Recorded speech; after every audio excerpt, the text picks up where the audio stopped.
Hello दोस्तों, very good morning. मैं आपका दोस्त अमित शर्मा और आज के इस टॉपिक में हम बात करेंगे पावर ट्रांसफार्मर के बारे में। पावर ट्रांसफार्मर क्या होता है, ये किस तरह से वर्क करता है और इसके अंदर क्या क्या कंपोनेंट्स लगे रहते हैं, इसके बारे में हम डिटेल में बात करेंगे। ये एक प्रैक्टिकल वीडियो है, इसमें हम हर एक कंपोनेंट के पास जाके उसको फिज़िकली समझ पाएंगे कि वो कंपोनेंट दिखता कैसे है और उस कंपोनेंट का वर्क क्या है। तो जैसे कि हम यहाँ देख रहे हैं, ये एक पावर ट्रांसफार्मर है जिसको कि इको पावर कंपनी ने मैन्युफैक्चरिंग किया है। अभी सबसे पहली बात तो आती है कि पावर ट्रांसफार्मर होता क्या है। तो पावर ट्रांसफार्मर एक ऐसा इलेक्ट्रिकल इक्विपमेंट डिवाइस है जिसका यूज़ हम पावर को ट्रांसफ़र करने के लिए करते हैं। ये बेसिकली जो ट्रांसफार्मर होते हैं, ये ट्रांसफार्मर बेसिकली अगर हम ट्रांसफार्मर की बात करें तो ट्रांसफार्मर एक ऐसा इलेक्ट्रिकल डिवाइस होता है जिसका यूज़ किया जाता है आइदर वोल्टेज को स्टेप अप करने के लिए और वोल्टेज को स्टेप डाउन करने के लिए। इंडस्ट्री में मोस्टली जो पावर ट्रांसफार्मर यूज़ किए जाते हैं वो basically step down type transformer use किए जाते हैं। इसका मतलब ये होता है कि जो ट्रांसफार्मर है उसकी जो इनपुट साइड की वाइंडिंग है उसमें जो हाई वोल्टेज लाइन कनेक्टेड होती है, जो आउटपुट साइड होती है उसमें हमें लो वोल्टेज मिलती है। तो ट्रांसफार्मर बेसिकली काम कैसे करता है, ट्रांसफार्मर में जो अगर हम इस ट्रांसफार्मर की बात करें तो इसका जो मेन टैंक है जो कि सेंटर में है, उस टैंक के अंदर में वाइंडिंग है। एक है HV वाइंडिंग, दूसरी है LV वाइंडिंग। और ये वाइंडिंग जो है ये बेसिकली लेमिनेटर कोर रहती है, इसके अंदर में लेमिनेटर कोर के ऊपर में वाइंडिंग की जाती है। तो जो हमारी HV साइड वाइंडिंग होती है उसमें हमारी हाई वोल्टेज लाइन कनेक्ट की जाती हैं और जो LV साइड की वाइंडिंग होती है उससे हमें आउटपुट मिलती है। अभी कौन सा ट्रांसफार्मर किस रेटिंग का है और वो कितने एम्पेयर रेटिंग का है, उसका वेक्टर ग्रुप क्या है, उसके जो इनकमिंग इनपुट टर्मिनल कनेक्शन है वो किस तरह से हैं और आउटगोइंग के इनपुट टर्मिनल कनेक्शन है वो किस तरह से हैं, उसके बारे में हमें कहाँ से पता चलेगा। तो ये सब डिटेल जो है वो हमें ट्रांसफार्मर की नेम प्लेट से देखने को मिलेगी। तो अभी हम देखते हैं ट्रांसफार्मर की सबसे पहले नेम प्लेट। तो इस ट्रांसफार्मर की अगर नेम प्लेट को देखें तो इसमें सबसे पहले ऊपर में लिखा गया है कि जो ट्रांसफार्मर है इसका मैन्युफैक्चरर कौन है। तो इसका जो मैन्युफैक्चरर है वो है इको पावर। दूसरा, इसकी जो रेटिंग है वो है 2500 kVA। ये जो ट्रांसफार्मर है वो 2500 kVA का है। जो HV साइड की वोल्टेज लाइन है, जो HV वाइंडिंग है उस पर 33,000 वोल्ट सप्लाई कनेक्ट हो रही है। जो आउटपुट में हमें सप्लाई मिल रही है वो 433 वोल्ट मिल रही है। इसके अलावा इस ट्रांसफार्मर का जो HV की साइड करंट है वो है 43 एम्पेयर और LV साइड का जो करंट है वो 3333 एम्पेयर। फ्रिक्वेंसी जो है वो 50 हर्ट्ज़ के लिए डिज़ाइन हुआ है और जो इसका वेक्टर ग्रुप है वो है DYN11। तो D stand for delta, Y stand for star, N for neutral. तो DYN बेसिकली इस ट्रांसफार्मर की इनपुट बाइंडिंग कनेक्शन और आउटपुट बाइंडिंग कनेक्शन को बताता है। उसके बाद ये बता रहा है कि टैपिंग जो है वो ऑन लोड ट्रांसफार्मर, इसमें जो ऑन लोड जो टैपिंग के लिए ऑन लोड ट्रांसफार्मर का यूज़ किया गया, टैप चेंजर का यूज़ किया गया है। और इसके बाद इसमें इसकी जो एफिशिएंसी लेवल है वो है 1। मैक्सिमम जो टोटल लॉस एट 100% रेटेड। इसके नेम प्लेट के ऊपर में बहुत सारी चीज़ें लिखी गई हैं। टाइप ऑफ कूलिंग जो है मेन इंपॉर्टेंट है वो है ON-AN, मतलब oil natural, AN natural cooling है इसमें। उसके बाद अगर हम बात करें तो इसके अब हम बात करते हैं जो कनेक्शंस। तो जो कनेक्शंस हैं वो हमें यहाँ से देखने को मिलेंगे। अगर हम यहाँ पे देखें तो यहाँ पे इस ट्रांसफार्मर के कनेक्शन के बारे में बताया गया, जो कि हमें HV साइड की वाइंडिंग और LV साइड की वाइंडिंग के कनेक्शन के बारे में बता रहा है। अब हम बात करते हैं इस ट्रांसफार्मर के अलग अलग लगे हुए कंपोनेंट्स के बारे में। तो सबसे ऊपर में ये जो हम देख रहे हैं ये कंजर्वेटिव टैंक है। इस टैंक का क्या काम है इसके बारे में हम बाद में बात करेंगे। सबसे पहले हम इसके पार्ट्स के बारे में बात करते हैं। कंजर्वेटिव टैंक हुआ, उसके बाद आगे हमारा मेन टैंक। ये जो है ये हमारा सेंटर में मेन टैंक है। इसी टैंक के अंदर में हमारी वाइंडिंग है और इसके अंदर में ऑयल फिल किया गया है। इसके बाद बात करें तो यहाँ पे रेडिएटर्स हैं। ये जो पार्ट है इसको रेडिएटर बोला जाता है। इसके बाद नेक्स्ट हम देखें तो यहाँ पे हमारी HV साइड की बाइंडिंग है जो कि कनेक्ट की है। यहाँ पे इनपुट केबल आ रही है और ये इनपुट केबल हमारे HV साइड की जो बुशिंग टर्मिनल ट्रांसफार्मर के उसमें कनेक्ट हो रही है अंदर वाली साइड में। ये पार्ट जो है, ये सारे पार्ट जो हैं ये रेडिएटर्स हैं। तो रेडिएटर किस काम आता है इसके बारे में बात करेंगे। ये जो पार्ट है ये मेन पार्ट है। इसी पार्ट के अंदर में हमारी वाइंडिंग है और इस वाइंडिंग को ऑयल में फिल किया गया है। इसके बाद हम इस साइड में बात करें तो ये हमारा आउटगोइंग साइड है, एलवी साइड की वाइंडिंग है, और यहाँ पे जो स्टार पॉइंट बनाया उस पॉइंट को हमने ग्राउंड किया हुआ है। तो यहाँ पे न्यूट्रल को ग्राउंड किया है, और यहाँ पे जो अर्थिंग प्रोवाइड की है ये इक्विपमेंट के अर्थ डिवाइस के लिए, ह्यूमन बॉडी की प्रोटेक्शन के लिए यहाँ पे अर्थिंग प्रोवाइड की गई है। इसके बाद हम बात करें तो इस ट्रांसफार्मर में नेक्स्ट है हमारा ब्रीदर। ब्रीदर जो है वो सिलिका जेल इसमें फिल किया जाता है, और इसके नीचे यहाँ कैप लगा हुआ है, इसमें ऑयल फिल किया गया है। इसके बारे में भी डिटेल में बात करेंगे। इसके बाद यहाँ देख रहे हैं हम वाइंडिंग टेम्परेचर इंडिकेटर और ऑयल टेम्परेचर इंडिकेटर। ये इंडिकेटर किस तरह से काम करते हैं इसके बारे में बात करेंगे।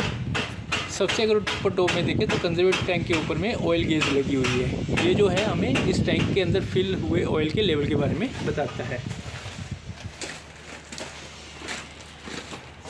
ये भी हमारा एक कंजर्वेटिव टैंक है। इस टैंक का जो यूज़ है बेसिकली जो हमारा टैप चेंजर यूज़ किया गया है उसके टैप चेंजर के लिए ऑयल जो है वो इस टैंक के अंदर में फिल किया गया है। तो यहाँ हम देखेंगे तो कंजर्वेटिव टैंक से दो लाइनें आ रही है, एक लाइन ये है और दूसरी लाइन यहाँ पे लगी हुई है। ये लाइन भी हमारी कंजर्वेटिव टैंक में आ रही है ऊपर से मेन टैंक से।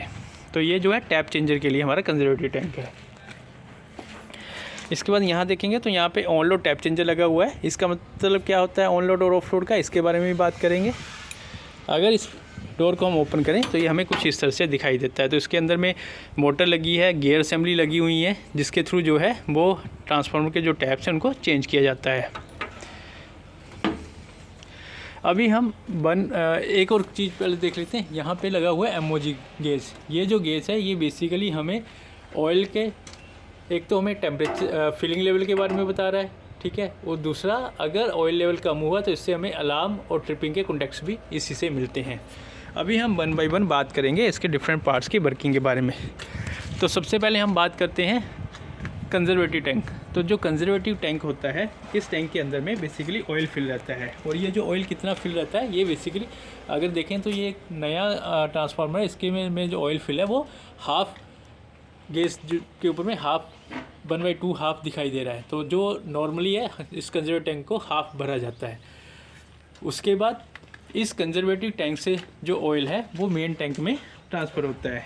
तो मेन टैंक जो है वो हमारा पूरी तरह से फिल रहता है, और अगर मेन टैंक में अगर ऑयल का लेवल कम होता है तो ये कंजर्वेटिव टैंक जो है वो उसके लिए एक हेडर की तरह काम करता है। इस कंजर्वेटिव टैंक से जो आउटपुट लाइन निकल रही है इसके आगे में यहाँ पे एक हमारी बक्कल्स रिले लगी हुई है। ये बक्कल रिले क्या काम करती है इसके बारे में बात करेंगे। तो ये यहाँ पर भी हम देख रहे हैं, यहाँ पे भी बक्कल्स रिले है। दोस्तों बक्कल रिले एक ऐसा सेंसिंग डिवाइस होता है जो कि ट्रांसफार्मर के अंदर वाइंडिंग में क्रिएट हो रहे फॉल्ट को डिटेक्ट करता है। वाइंडिंग में फॉल्ट कब आएगा, या तो वाइंडिंग शॉर्ट सर्किट हो जाएगी, या फिर वाइंडिंग हमारी जो ऑयल का लेवल है बहुत कम है और उसमें गैसेस क्रिएट होगी, उसके कारण जो है ये जो हमारी बक्कल रिले है ये ऑपरेट होगी। तो बक्कल रिले में हमें बेसिकली 2 तरह के कॉन्टैक्ट्स मिलते हैं। इस रिले के अंदर में बेसिकली मर्करी एलिमेंट रहता है। तो जैसे ही हमारी वाइंडिंग के अंदर शॉर्ट सर्किट होगा या हमारा ऑयल का लेवल कम होगा तो उस केस में क्या होगा, इस ट्रांसफार्मर में गैस बनेगी, और जब भी गैस बनेगी वो गैस जो है ऊपर की तरफ जाएगी। तो इस लाइन के थ्रू ये गैस यहाँ से क्रॉस करेगी और ये बक्कल रिले के एलिमेंट को ऑपरेट करेगी। अगर जो फॉल्ट सीवियर हुआ तो इमीडिएट इसका जो ट्रिपिंग कॉन्टैक्ट है वो ऑपरेट हो जाएगा। अगर फॉल्ट जो है वो नॉर्मल है तो अलार्म मिलेगा, और ये हमारे ट्रांसफार्मर को ट्रिपिंग प्रोवाइड करेगा। तो बक्कल रिले का काम बेसिकली ट्रांसफार्मर के अंदर वाइंडिंग में और मेन टैंक में जो वाइंडिंग होती है उसके अंदर इनबिल्ट हुए जो फॉल्ट है उसको डिटेक्ट करने का काम होता है। अभी दोस्तों एक ये तो हो गया हमारा बक्कल रिले। इसके बाद हम बात करते हैं WTI गेज। तो WTI गेज क्या होती है? WTI गेज होती है हमारी वाइंडिंग टेम्परेचर गेज। इस गेज में अगर हम देखेंगे ध्यान से तो इसमें 2 नीडल लगी रहती हैं। एक नीडल होती है ब्लैक कलर की, एक नीडल होती है रेड कलर की।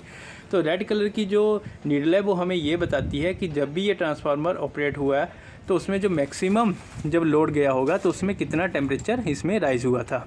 और जो ब्लैक गेज नीडल है वो हमें बताती है कि इस ट्रांसफार्मर के अंदर जो ऑयल है, जो बाइंडिंग है, बाइंडिंग का टेम्परेचर इस समय करंट में कितना चल रहा है। तो ये तो हुआ बाइंडिंग टेम्परेचर। बाइंडिंग टेम्परेचर जो गेज रहती है, इससे भी हमें 2 कॉन्टैक्ट मिलते हैं। एक होता है हमारा अलार्म पॉइंट और एक होता है ट्रिपिंग कॉन्टैक्ट। तो जो अलार्म है वो हम 85 पे सेट करते हैं और ट्रिपिंग जो है वो बाइंडिंग में हम 90 पे सेट करते हैं, क्योंकि सबसे पहले अगर कुछ होगा बाइंडिंग का अगर टेम्परेचर सबसे पहले टेम्परेचर बढ़ेगा तो बाइंडिंग का टेम्परेचर बढ़ेगा। तो बाइंडिंग का टेम्परेचर की जो अलार्म लिमिट है और ट्रिपिंग है वो कम होती है as compared to oil temperature. तो बाइंडिंग के गर्म होने से ऑयल हीट होगा। ऑयल इंडिकेटर में भी सेम 2 गेजेस रहती हैं, जिसमें कि ब्लैक कलर की बताती है कि करंट में ऑयल का टेम्परेचर कितना है, और जो हमारी रेड नीडल है वो ये बताती है कि मैक्सिमम ऑयल का टेम्परेचर कितना गया था। तो इसमें भी 2 ही कॉन्टैक्ट होते हैं, एक अलार्म का एक ट्रिपिंग का। तो अलार्म रहता है 90 डिग्री पे और ट्रिपिंग रहती है 95 पे। तो ये तो 2 काम थे इसके बाइंडिंग इंडिकेटर के और ऑयल इंडिकेटर के। अब इसी के साथ में जो हमारा एमओजी रहता है, एमओजी में हमें बेसिकली जो हमारा कंजर्वेटिव टैंक होता है जो कि ऊपर में लगा हुआ है, ये कंजर्वेटिव टैंक का ऑयल के लेवल का बारे में बताता है कि अगर ऑयल का लेवल कम होगा तो ये जो है अलार्म कॉन्टैक्ट ऑपरेट होगा, और अगर कुछ और फॉल्ट हुआ या कुछ भी हुआ कंजर्वेटिव टैंक में तो भी ये जो है ऑयल के लेवल अगर किसी कारण से डाउन हुआ तो इसका अलार्म ट्रिपिंग कॉन्टैक्ट ऑपरेट हो जाएगा, जिससे कि ये ट्रांसफार्मर को ट्रिपिंग प्रोवाइड करेगा। अब नेक्स्ट दोस्तों बात करेंगे हम ब्रीदर के बारे में। तो दोस्तों जो ब्रीदर है, ब्रीदर बेसिकली करता क्या है, ब्रीदर के थ्रू जो है वो एयर जो है वो हमारे ट्रांसफार्मर के कंजर्वेटिव टैंक में जाती है। तो एयर जाती क्यों है और एयर बाहर क्यों निकलती है? तो दोस्तों जब भी हमारा ट्रांसफार्मर लोड पे होता है उस समय क्या होता है, जो हमारी वाइंडिंग है वो हीट होती है लोड के कारण, उससे ऑयल का टेम्परेचर बढ़ता है। तो ऑयल का टेम्परेचर बढ़ने से जो है वो ऑयल जो है वो अपर वाली साइड को मूव करता है गैसेस फॉर्म में। उस केस में क्या होगा कि तो ब्रीदर क्या करता है कि जब भी गैस मतलब ऑयल का लेवल फिल होता है, क्योंकि ऑयल गर्म होता है तो उससे क्या होता है कि ऑयल अपर वाली साइड को मूव करता है, जिससे कि कंजर्वेटिव का ऑयल लेवल इंक्रीज़ करता है। तो जो कंजर्वेटिव होता है वो हाफ फिल रहता है। तो इसके अंदर क्या होता है, कंजर्वेटिव टैंक में एक तो ऑयल होता है, एक हमारे इसमें देखेंगे तो एक बैलून टाइप रबड़ रहती है। तो जब भी गैस मतलब ऑयल का टेम्परेचर इंक्रीज़ करेगा तो ऑयल लिफ्ट करेगा, ऑयल का लेवल कंजर्वेटिव टैंक में हमें हमेशा बढ़ा हुआ देखने को मिलेगा, जिससे कि बैलून जो है वो कंप्रेस होगा। और जो उसके अंदर की जो हाफ हमारा एम्प्टी होता है, उसके बाद जो बैलून के ऊपर का जो बैलून जब हमारा कंप्रेस होगा तो जो एयर है वो बाहर निकलेगी।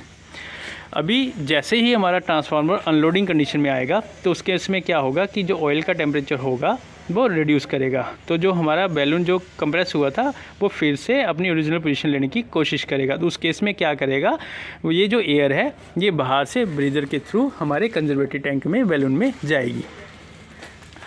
अभी इस ब्रीदर में अगर तो ये जो सिलिका जेल है ब्लू कलर में ही, तो ये बताता है कि जो हमारा ब्रीदर है वो अभी प्रॉपर्ली फंक्शनिंग कर रहा है। अगर इसका कलर पिंक टाइप में हो गया तो ये इसका इंडिकेशन होती है कि इस ब्रीदर को रिप्लेस कर दो। ये कलर क्यों चेंज होता है? कलर इसलिए चेंज होता है कि जो एयर होती है उसमें मॉइस्चर होता है। तो ब्रीदर क्या करता है, सिलिका जेल क्या करता है, उस मॉइस्चर को एब्जॉर्ब करता है, जिसके कारण धीरे धीरे उसका जो कलर है वो चेंज होता है। अभी हम इस ब्रीदर के नीचे देखें तो यहाँ पे कैप लगी है, इसमें ऑयल फिल किया गया है। ये ऑयल क्यों फिल किया जाता है? तो ऑयल इसलिए फिल किया जाता है कि जब ये एयर को सक करता है तो एयर में डस्ट पार्टिकल भी रहते हैं। तो ऑयल क्या करता है, उस डस्ट पार्टिकल को इकट्ठा कर लेता है, जिससे कि जो डस्ट पार्टिकल है वो हमारे कंजर्वेटिव टैंक के अंदर नहीं जा पाते। तो ये काम होता है हमारे ब्रीदर का। अब नेक्स्ट टाइम है रेडिएटर का। तो रेडिएटर क्या करता है, रेडिएटर बेसिकली जो हमारा ऑयल होता है उसको कूल करने का काम करता है। ये कैसे काम करता है दोस्तों, जब भी हमारा ट्रांसफार्मर लोड पे होता है तो क्या होता है, जो मेन टैंक है हमारा, इसके अंदर जो वाइंडिंग है इसका टेम्परेचर इंक्रीज़ करता है, जिससे कि ऑयल का टेम्परेचर इंक्रीज़ करता है। तो जो जैसे कि हमें पता है कि कोई भी अगर चीज़ हीट होती है तो हीट जो है वो ऊपर की तरफ को लिफ्ट करती है। तो ये जो गर्म ऑयल होगा वो अपर साइड में जाएगा, और इस जो हमारे रेडिएटर है, रेडिएटर के ऊपर जो पाइप लगी है, इस पाइप के थ्रू ये जो फिन्स हैं इनके थ्रू हमारा ऑयल वापस से नीचे आएगा। तो ये जो फिन्स रहती हैं इनमें बहुत बारीक बारीक जो है पाइप ट्यूब्स रहती हैं। तो जब हमारा ऑयल अपर साइड से बॉटम साइड में आता है तो इन फिन्स के अंदर में देखेंगे तो गैप है। तो ये जो गैप है ये इसमें से एयर क्रॉसिंग होती है, नेचुरल एयर क्रॉसिंग। तो ये नेचुरल एयर से जो है वो कूल होता है। तो रेडिएटर का काम होता है जो हमारा ऑयल का टेम्परेचर है, जो ऑयल हमारा गर्म हो रहा है उस ऑयल को कूल करना।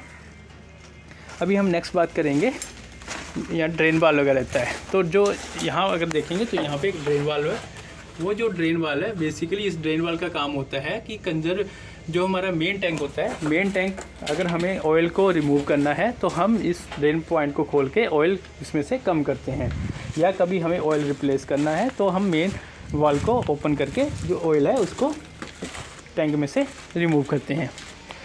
अब इसके बाद हम बात करें एचवी साइड बाइंडिंग साइड में, तो एचवी साइड में जो है यहाँ पे केबल है, ये केबल जो है हमारी एचवी बाइंडिंग पे कनेक्ट हो रही है। बाइंडिंग में जो कनेक्शन हो रहा है वो हमारे बुशिंग के थ्रू हो रहा है, तो इसमें बुशिंग का यूज़ किया जाता है केबल को इंटरनल एचवी बाइंडिंग से कनेक्ट करने के लिए, और सेम एलवी बाइंडिंग को भी इसी तरह से कनेक्ट किया जाता है।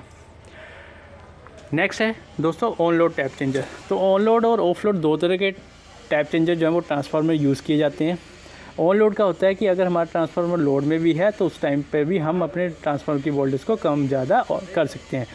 तो ये जो वोल्टेज टैप चेंजर को हम जब ऑपरेट करते हैं तो कौन सी वोल्टेज चेंज होती है, तो बेसिकली जो वोल्टेज चेंज होती है वो आउटपुट साइड की चेंज होती है। लेकिन होती कैसे है, जो ऑन लोड टैप चेंजर है वो हमेशा ट्रांसफार्मर के इनकमिंग जहाँ एचवी बाइंडिंग होती है वहाँ पे कनेक्ट होता है। वो ऐसा इसलिए होता है क्योंकि एचवी साइड में अगर हम देखेंगे तो जो करंट का मैग्नीट्यूड होता है वो कम होता है, जबकि हमारी जो एलवी साइड की बाइंडिंग होती है उसमें करंट का मैग्नीट्यूड बहुत ज़्यादा होता है। अगर हम एलवी साइड में कनेक्ट करेंगे तो उससे जो करंट में चेंजेस आएगा मैग्नीट्यूड में बहुत ज़्यादा आएगा, जिसके कारण ट्रांसफार्मर ट्रिप कर सकता है और प्लांट बंद हो सकता है। तो इसलिए हमेशा जो है ऑन लोड टैप चेंजर को प्राइमरी साइड में ही बाइंडिंग पे कनेक्ट किया जाता है, क्योंकि यहाँ पे जो करंट होता है वो कम होता है। दूसरा रीज़न ये है दोस्तों कि जो ट्रांसफार्मर की इंटरनल कंस्ट्रक्शंस होती है उसके अंदर में जो हमारा लेमिनेटर कोर्स रहती है उसके ऊपर में जो बाइंडिंग है वो इस तरह से की जाती है कि इनर साइड बाइंडिंग जो होती है वो एलवी होती है और आउटर साइड की जो बाइंडिंग होती है वो एचवी साइड की बाइंडिंग होती है। तो आउटर साइड से टैपिंग कर लेना जो होता है वो आसान रहता है, इसलिए ऑन लोड टैप चेंजर को हमेशा जो है वो इनकमिंग साइड में कनेक्ट किया जाता है। तो ऑन लोड टैप चेंजर के ऊपर में बेसिकली क्या होता है कि पोजीशंस रहती हैं टैप चेंजर्स की। तो जैसे इसमें देखें तो यहाँ पे नंबर ऑफ़ जो पोजीशंस है वो 17 है। तो इसको चेंज करके, इन पोजीशन को चेंज करके हम ट्रांसफार्मर की जो वोल्टेज है, आउटपुट वोल्टेज है, उसको कम ज़्यादा कर सकते हैं। अगर इसको हम ओपन करें तो ये कुछ हमें इस तरह से दिखाई देगा टैप चेंजर। तो इस टैप चेंजर को हम रिमोट से भी ऑपरेट कर सकते हैं और इस टैप चेंजर को हम ट्रांसफार्मर के पास आकर भी ऑपरेट कर सकते हैं। अब इसके अंदर अगर हम देखेंगे तो यहाँ पे गियर असेंबली लगी हुई है, मोटर लगी हुई है। तो जो ये टैप चेंज होते हैं ये इन असेंबली के थ्रू मोटर रन करती है, मोटर से गियर असेंबली रोटेट करती है, उसी से टैप चेंजर चेंज होता है। और यहाँ पे जैसे इंडिकेशन भी दी गई है, अभी जैसे जो टैप चेंजर है वो 9 स्टेप पर फिक्स किया हुआ है, तो जब भी टैप चेंज होंगे तो हमें यहाँ पर दिखाई देगा। अब दोस्तों एक चीज़ ये आती है कि जो ट्रांसफार्मर है उसका जो न्यूट्रल होता है उसको ग्राउंड क्यों किया जाता है। तो ट्रांसफार्मर का न्यूट्रल जो है, जैसे हम यहाँ देख रहे हैं स्टार पॉइंट बनाया है, स्टार पॉइंट से हमने इस न्यूट्रल को ग्राउंड किया और ग्राउंड करके हमने इसको अर्थ फिट में कनेक्ट कर दिया। तो ऐसा इसलिए किया जाता है दोस्तों क्योंकि जो हमारा लोड होता है वो अनबैलेंस रहता है, क्योंकि हमारा कभी R phase, Y phase, B phase में कभी भी एक समान लोड नहीं होता। तो जो लोड अनबैलेंस होने के कारण क्या रहता है, उसके कारण जो न्यूट्रल पॉइंट होता है वहाँ पे कुछ वोल्टेज जनरेट हो जाती है। तो न्यूट्रल पॉइंट वो पॉइंट होता है जहाँ पे पोटेंशियल वोल्टेज जो होती है वो 0 होती है। तो अगर वोल्टेज जनरेट होगी तो जो हमारा न्यूट्रल है वो कभी भी स्टेबल नहीं होगा। तो उस न्यूट्रल को मतलब जो हमारा पोटेंशियल है उसको 0 मेंटेन करने के लिए हम इस स्टार पॉइंट को जो हमारे एलवी साइड में ट्रांसफार्मर का न्यूट्रल पॉइंट होता है उसको हम ग्राउंड कर देते हैं ताकि वो 0 पोटेंशियल हमेशा मेंटेन रहे। तो दोस्तों अगर अभी हम बात करें कि एक ट्रांसफार्मर के अंदर में क्या क्या प्रोटेक्शन डिवाइसेस लगी रहती हैं, तो उसमें सबसे पहली प्रोटेक्शन डिवाइस जो मेन आती है वो होती है हमारी वक्कल्स रिले। उसके बाद हमारी ऑयल टेम्परेचर, बाइंडिंग टेम्परेचर, उसके बाद हमारे एमओजी ऑयल लेवल इंडिकेटर्स, इसके बाद जो है 86 मास्टर ट्रिप रिले लगी रहती है। फिर इसमें रिस्ट्रिक्टिव अर्थ फॉल्ट, ओवर करंट की प्रोटेक्शंस, ऐसे प्रोटेक्शंस होती हैं जिनसे कि ट्रांसफार्मर को, इक्विपमेंट को सेव करने के लिए लगाया जाता है। कभी भी ट्रांसफार्मर की buckles relay, over oil temperature और वाइंडिंग टेम्परेचर, इन सब चीज़ों को जो प्रोटेक्शन डिवाइस यूज़ की जाती है इनको कभी भी बाईपास नहीं करना चाहिए। तो इस वीडियो में हमने फिज़िकली समझा कि हमारे जो ट्रांसफार्मर होता है वो दिखता कैसा है, ट्रांसफार्मर वर्क कैसे करता है और ट्रांसफार्मर की जो डिफरेंट पार्ट्स होते हैं उनको किस नाम से पुकारा जाता है। Thank you.